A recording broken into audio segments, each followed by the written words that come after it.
Gyamso is a Tibetan people smuggler.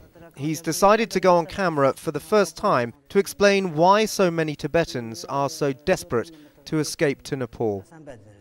Gyamso shows me photos of the route he takes 3 or 4 times a year across the mountains, a journey fraught with danger that can take a month.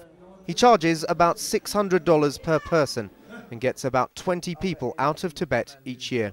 He explains Tibetans want to escape so they can study their language and culture, which isn't available in schools there.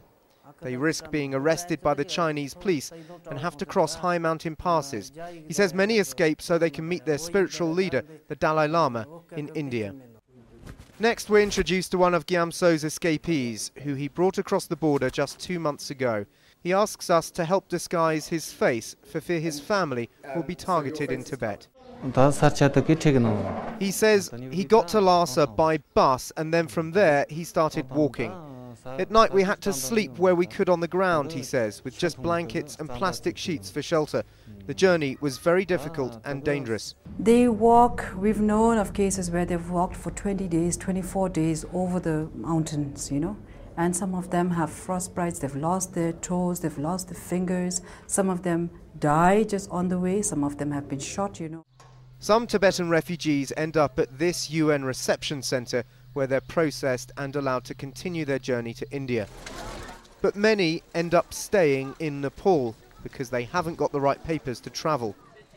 Galsen Sondu is typical. She says she was tortured by the Chinese in 1987 for protesting. She fled and ended up here.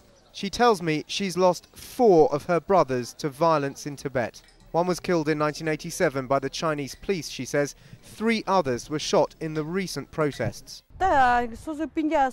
All my brothers have lost their lives for the cause of Tibet. It's very sad for our family, but it's for the larger cause that we feel proud of them for their sacrifices, she says.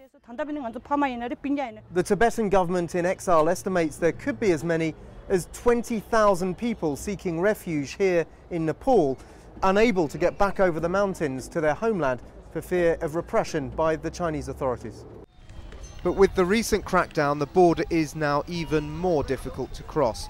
Tibet remains sealed off from the outside world, and the fate of its people is largely unknown. Dan Rivers, CNN, Kathmandu, Nepal.